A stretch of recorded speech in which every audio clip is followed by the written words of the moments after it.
Clear बोल रहा हूं, इतने सालों का एक्सपीरियंस है, क्लियर बोल रहा हूं। किसी के लिए डिमोटिवेशन हो और किसी के लिए मोटिवेशन हो, मेरे को फर्क नहीं पड़ता। रियलिटी में तेरे को मुंह पे मार देता हूं। डिप्रेशन में भी पढ़ना पड़ेगा अगर तेरे को सिलेक्शन चाहिए, सीधी सी बात ये है। जानते हुए भी वो गलती मत करिए। आपका सिलेक्शन आईटी से तो भूल जाओ, आप रेस से बाहर हो। बेटा ये आखिरी के 2-3 महीने बहुत डिसाइडिंग फैक्टर होते हैं। इसमें कई सारे बच्चे डिप्रेशन में चले जाते हैं, कई सारे बच्चे बहुत मोटिवेटेड हो जाते हैं। ठीक है, और आपकी जितने भी सब्जेक्ट्स हैं, सारे सब्जेक्ट्स, सारे, मैं हंसी मजाक में तो कभी कभार ऐसे बोलता हूं, लेकिन आपके सारे सब्जेक्ट्स आपसे बहुत एनर्जी मांगेंगे। आप हल्के फुल्के में नहीं कर सकते इनको। ठीक है, मैथ्स भी बहुत ज्यादा एनर्जी मांगेगा, केमिस्ट्री भी बहुत ज्यादा मांगेगा, और आपका फिजिक्स भी बहुत ज्यादा मांगेगा। अब ये सबके बस की बात होती भी नहीं है। रियलिटी में बता रहा हूं, सबके बस की बात होती नहीं है कि वो कंसिस्टेंट रह पाए। 2 दिन अच्छे पढ़ेंगे, तीसरे दिन सर हमें डिप्रेशन हो रहा है। तेरे जैसे बोलने वाले लाखों बच्चे होते हैं भाई। डिप्रेशन में भी पढ़ना पड़ेगा अगर तेरे को सिलेक्शन चाहिए, सीधी सी बात यह है। तेरे को अगर रोना पीटना है उसमें भी पढ़ना पड़ेगा, और कोई चारा नहीं बचता यहां पर। ठीक है, कोई चारा नहीं बचता है। हर चैप्टर में कुछ आसान पार्ट है, कुछ कठिन पार्ट है। तुम हर बार कठिन पार्ट के ऊपर ऐसा एक एटीट्यूड बना लोगे कि यार ये तो मेरे को पढ़ना ही नहीं, ये तो मेरे लिए दिक्कत है। तो तू ये सोचना भाई, जो बंदा टॉपर बनता है, तेरे को वैसे तो सपने बहुत अच्छे अच्छे आते हैं, है ना। तुम हमेशा सोचते हो कि यार मैं अच्छी जगह पर, वो हो जाएगा, ये हो जाएगा। टॉप 500 के जो बच्चे होते हैं ना, उनका कुछ वीक नहीं होता। पहले समझ ले, पहले समझ ले। मैं क्लियर बोल रहा हूं, इतने सालों का एक्सपीरियंस है, क्लियर बोल रहा हूं। किसी के लिए डिमोटिवेशन हो और किसी के लिए मोटिवेशन हो, मेरे को फर्क नहीं पड़ता। रियलिटी में तेरे को मुंह पे मार देता हूं। पहले जो टॉप 500 में बच्चे आते हैं, उनका कुछ वीक नहीं होता, ना फिजिक्स, ना केमिस्ट्री, ना मैथ्स, और ना ही उनके कुछ टॉपिक्स वीक होते हैं। उन्होंने सब पढ़ा होता है, सब अच्छे से पढ़ा होता है, सबकी डीप एनालिसिस कर ली होती है, तभी आप टॉप 500 में जाते हैं। 500 से 1000 तक की अगर मैं बात करूं तो उनके कुछ टॉपिक्स वीक होते हैं। चैप्टर, उनकी फिजिक्स अच्छी होती है, केमिस्ट्री अच्छी होती है, मैथ्स अच्छी होती है। हाँ, उनका पर्सनल इंटरेस्ट अलग होता है, लेकिन बीइंग अ टीचर मैं देखूं तो वो तीनों के सवाल लगा पा रहे होते हैं, और कुछ कुछ टॉपिक्स में वो अटकते हैं, तभी वो 500 से 1000 जाते हैं। 1000 से 2-2500 तक वाले बात बताऊं, वो ऐसे बच्चे होते हैं जिनके 2 सब्जेक्ट अच्छे होते हैं, तीसरा सब्जेक्ट वीक होता है।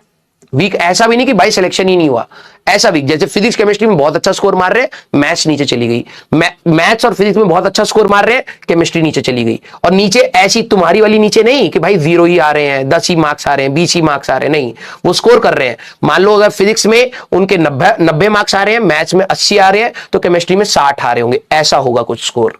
डिफरेंशिएशन बढ़ जाती है।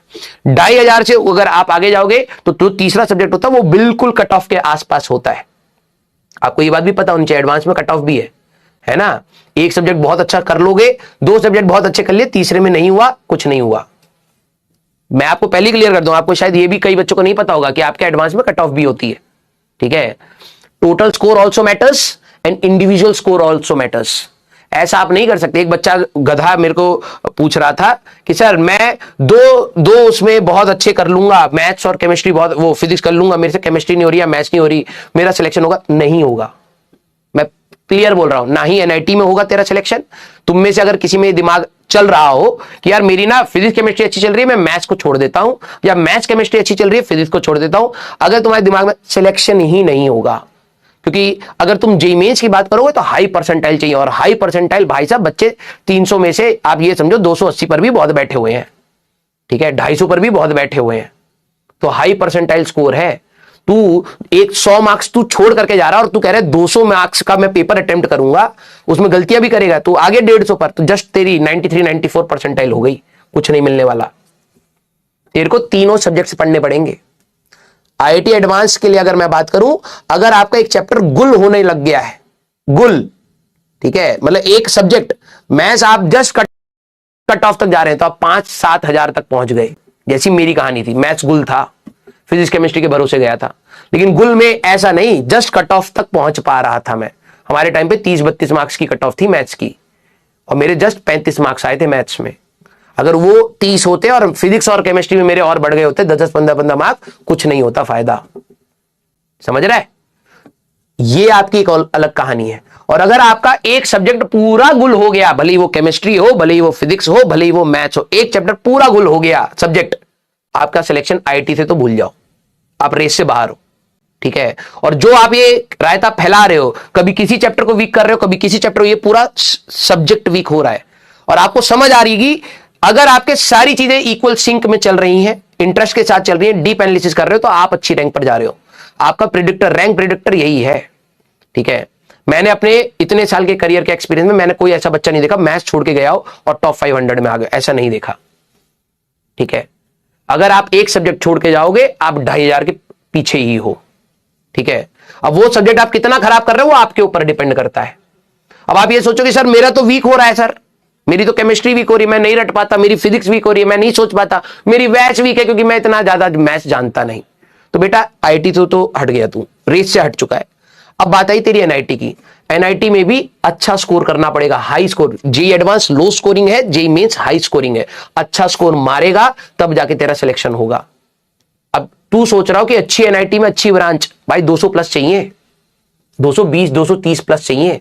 तू अगर एक सब्जेक्ट वीक करके जा रहा है और दो सब्जेक्ट जो तू करके जा रहा है 100% एफिशिएंसी से तो करके नहीं आएगा कि सर 25 के 25 सवाल कर दिया सारे सही हो गए, ऐसा तो होगा नहीं, है ना, कुछ तो गलत होगा। और तू एक सब्जेक्ट वीक करके जा रहा है तो तेरे को लग रहा है कि तू 230 240 तक पहुंचेगा, नहीं पहुंच पाएगा भाई। ये गणित तेरे दिमाग में चलनी चाहिए रेदर देन रोने पीटने से, कि तेरे को चाहे जितनी भी दिक्कत हो तीनों सब्जेक्ट में मैक्सिमम पहुंचना है। क्योंकि जब फिजिक्स टफ होगी तो वो टफ होगी, जब केमिस्ट्री टफ होगी तो वो टफ होगी, उसमें हर कोई रो देगा, समझ रहा है। तो मैथ्स का भी इजी मीडियम, केमिस्ट्री का भी इजी मीडियम, फिजिक्स का भी इजी मीडियम 200 तक पहुंचा देता है। सभी में 20-30 मार्क कठिन आते हैं, तो कम से कम तू इजी मीडियम हर सब्जेक्ट का कर रहा है, हर चैप्टर का कर रहा है, तो कम से कम तू 200 तक पहुंच सकता है, 220 तक पहुंच सकता है, वहां पर भी एनआईटी पकड़ में आ जाएगी। इतना दिमाग लगाना पड़ता है भाई। अब यही बात मैंने एनालिसिस बोल दी ना, आधे बच्चे डिमोटिवेट हो जाएंगे, यार मेरा तो अभी तक एक सब्जेक्ट पूरा ही जा चुका है तो मेरा सिलेक्शन नहीं होगा। सोच ले भाई, अभी भी तेरे पास 1.5 साल है, तो अगर इंप्रूव नहीं करना चाहता, उस सोच के साथ चलना चाहता है तो तेरे ऊपर है। हम तो यही बोलते हैं कि भाई आखिरी तक मेहनत करो, यू नेवर नो कब तुम्हारे दिन हो, है ना। गड्ढा मत बनने दीजिएगा, नहीं तो उसी में गिर जाओगे। मैंने अपनी करियर की तैयारी में एक गलती करी थी, मैथ्स जब मेरे से नहीं हो रही है तो मैंने उसको और नहीं किया, जानते हुए कि भाई रोज मेरे को मैथ्स के लिए टेंशन हो रही है, रोज सवाल नहीं बन रहे हैं, या रोज मेरा फिजिक्स का इंटरेस्ट है। कई बच्चे फिजिक्स को देखते होंगे यार मेरे से नहीं हो रहे, अब वो क्या करते हैं, मैं ना केमिस्ट्री और मैथ्स सुधार लेता हूं अपनी। कुछ नहीं होता उससे, कुछ नहीं होता, मैं सीरियसली बता रहा हूं। ठीक है। तीनों सब्जेक्ट चाहिए ही चाहिए, कोई एक्सक्यूज नहीं चलेगा यहां पर, समझ रहा है। जेई मेंस में क्योंकि पहला दरवाजा तेरा बोर्ड्स है, बोर्ड्स की तैयारी मैं तेरे को जब करवाऊंगा तो मैं बताता चलूंगा, और आखिरी में आकर के एक दिन में चीजें चेंज नहीं होंगी। बोर्ड्स का भी एक अलग स्ट्रेस आएगा, तो बोर्ड्स के लिए भी मैं स्टार्टिंग से बताऊंगा। कई सारे बच्चे बीच में जुड़ते हैं, नवंबर में आके बोलेंगे सर मेरे को ना प्री बोर्ड्स में मैं फेल हो गया हूं, अब मेरे घर वाले मेरे को डांट रहे हैं, मेरे को डिप्रेशन हो रहा है, जेई मेंस मेरा होगा भी या नहीं होगा, मैं ड्रॉप ले लूंगा, ऐसी सोच आएगी। अगर अभी से नहीं सुधारोगे ना अपनी सोच, तो भाई साहब गड्ढे में गिरोगे। और आप अपने लिए गड्ढा बना रहे हो, आपकी मैथ्स वीक हो रही है, आपकी केमिस्ट्री वीक हो रही है, आपकी फिजिक्स वीक हो रही है, और आप प्रैक्टिस नहीं कर रहे हो, आप दिन भर रो रहे हो, तो आप गड्ढा बना रहे हो और उसी में ही गिरोगे, फॉर श्योर उसी में ही गिरोगे। ठीक है। जानते हुए कि भाई फिजिक्स वीक हो रही है, मेहनत कर, उसका और कोई चारा नहीं। कोई भी आकर के ये बोल देगा भाई तेरी फिजिक्स वीक है, तू ये पढ़ ले, इससे हो जाएगा, कुछ नहीं होगा। मैं बिलीव मी, तेरे को ये पूरे प्रोसेस से जाना पड़ेगा, पूरे प्रोसेस से।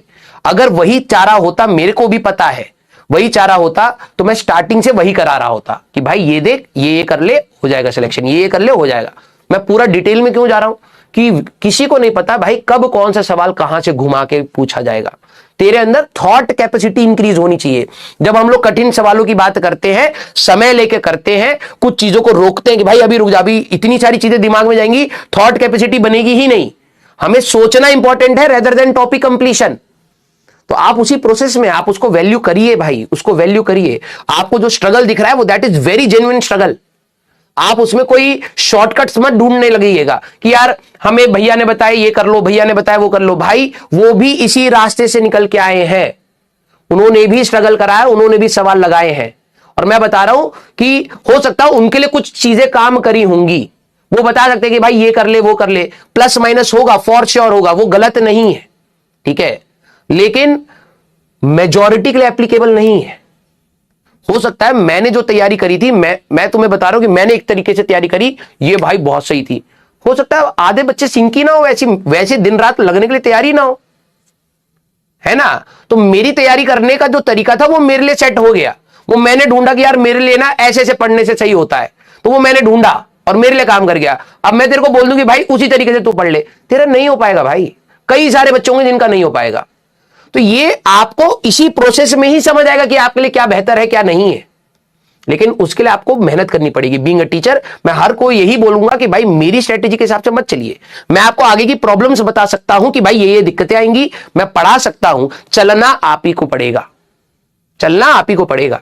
और उसमें जो दुख आएगा वो आप ही का दुख होगा, उसका निवारण भी आप ही को करना है। हां, मैं आपको रास्ते में बताता चलूंगा कि बेटा ये देखो ये है, ये बेटा ये देखो ये है, लड़ना तेरे को है भाई। ये कृष्ण और अर्जुन की कहानी है बिल्कुल, इसलिए अर्जुन नाम रखा गया। हम तुम्हें रास्ते के लिए बस गाइड करेंगे, चलना तेरे को पड़ेगा, लड़नी लड़ाई तेरे को पड़ेगी। कई कई जगह पर हम तेरे को ज्ञान देंगे, कई कई जगह पर हम तेरे को सलाह देंगे, वो तेरे को फॉलो करनी पड़ेगी। क्लियर है क्या? यस